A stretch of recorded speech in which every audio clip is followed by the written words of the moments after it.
you want to evaluate the inverse sine of negative 0.5. And so if you take this calculation, so green diamond, the y, and then negative zero point 0.5.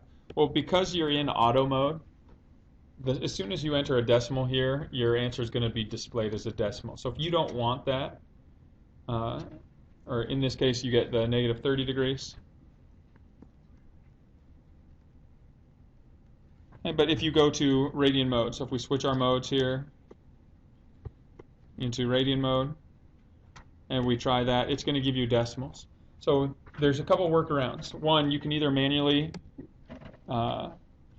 convert from 30 degrees into radians.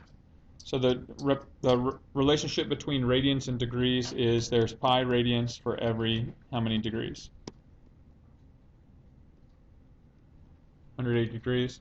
So here you could just do this calculation on your own. So the units cancel, the factors of 10 cancels, 3 goes into 18.6, and so you get negative pi over 6 as your radians.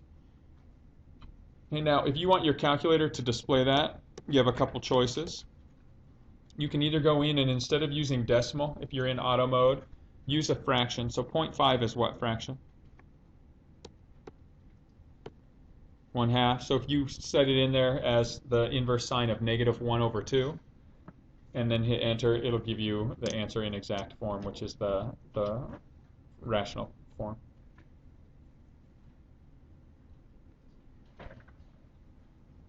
The one final way that you could do this is if you stayed in the radian mode and you still use decimals, but if you changed your mode to display the exact values. Okay, so if you go to, it's the second page of the mode, so you can get there quickly by hitting F2.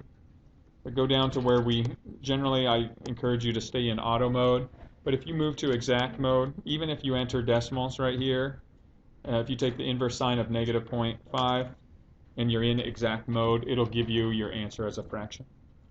But again, I would recommend that you just stay in auto mode, because you can get back and forth easily by just entering your information in the correct form.